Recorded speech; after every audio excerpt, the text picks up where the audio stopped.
Hola y bienvenidos a MD44. Hoy nos vamos a adentrar en un árbol familiar inmenso, con miles y miles de ramas, pero todas nacen del mismo tronco.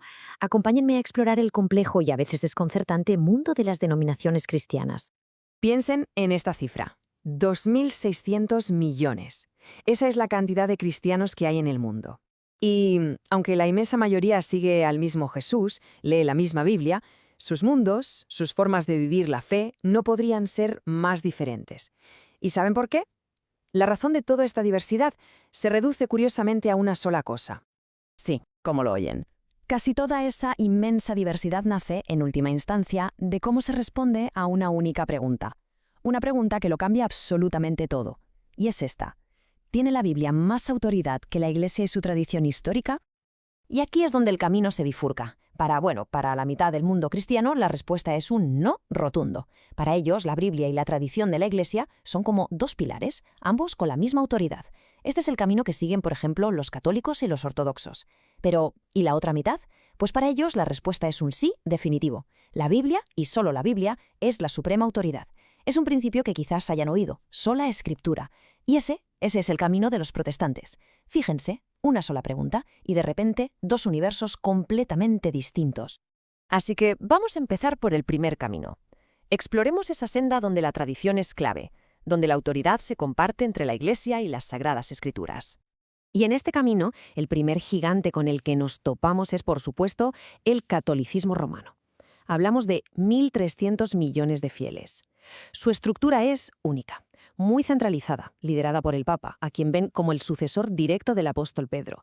La autoridad aquí no se apoya solo en la Biblia, no, es más bien como un trípode. Las Escrituras, sí, pero también la tradición apostólica y el magisterio de la Iglesia, o sea, su cuerpo de enseñanza oficial.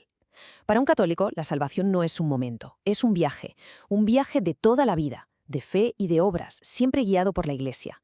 Y en ese viaje figuras como la Virgen María y los santos son importantísimos, actúan como poderosos intercesores. Ahora, muy cerca de los católicos, casi como hermanos, están los ortodoxos. Comparten creencias fundamentales, como esa importancia de la tradición.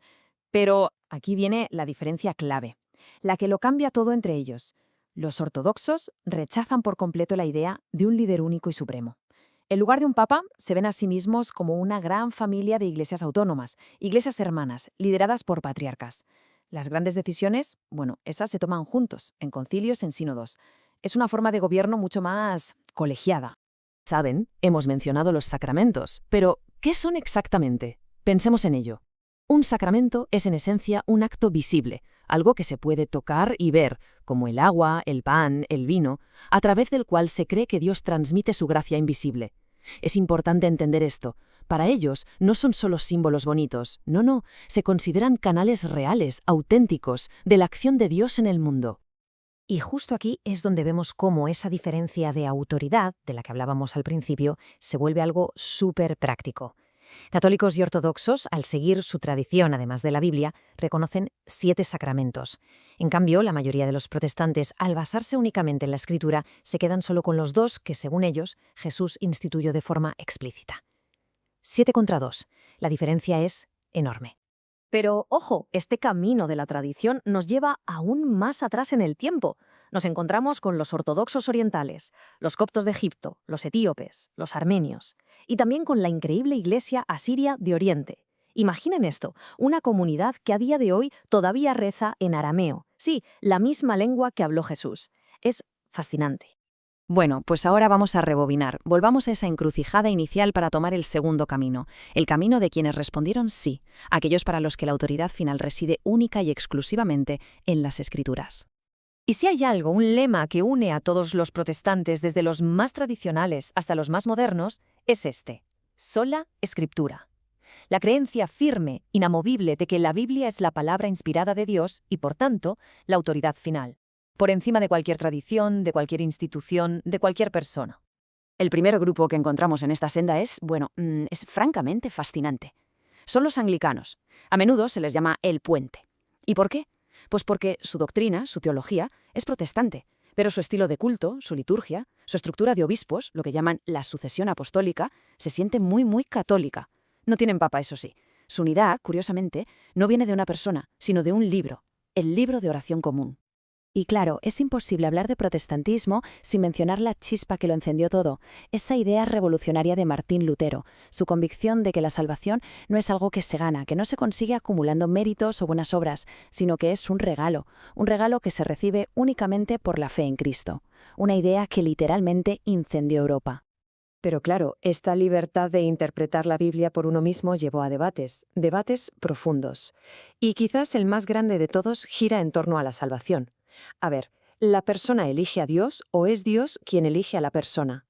Por un lado, los metodistas defienden el libre albedrío. Dios llamó a todos, pero cada uno es libre de aceptar o rechazar. Y en el otro extremo, los presbiterianos, que sostienen la idea de la predestinación.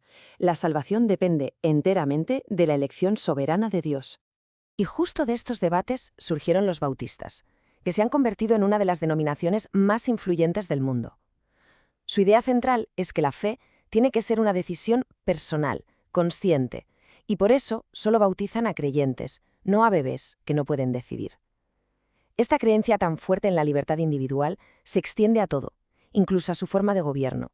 Cada iglesia local es completamente autónoma. Y de ahí, de esa raíz, viene su defensa pionera de una idea que en su día fue radical: la separación total entre iglesia y Estado.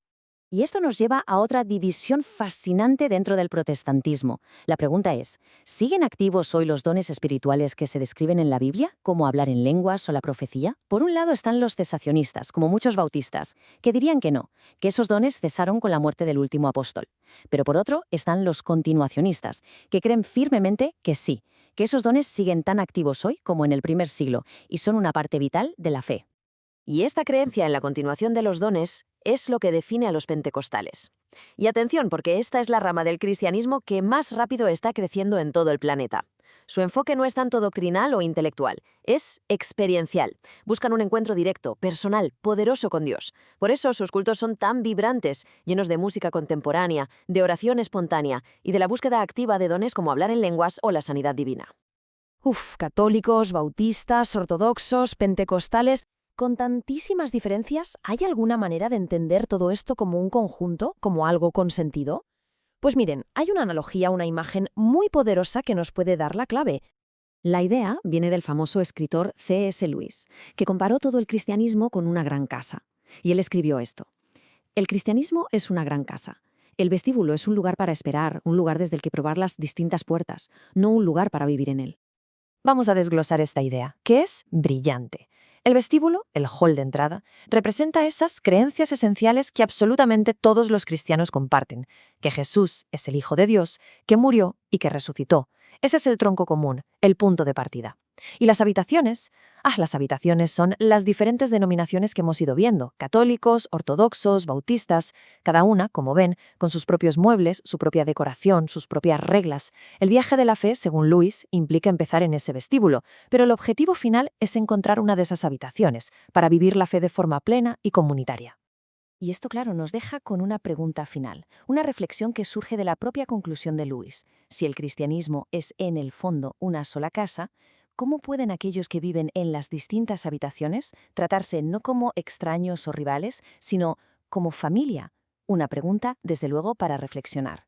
Si este viaje les ha parecido interesante, suscríbanse al canal, dejen un me gusta y compartan el vídeo. Y por supuesto, dejen en los comentarios qué es lo que más les ha llamado la atención. Nos vemos en la próxima.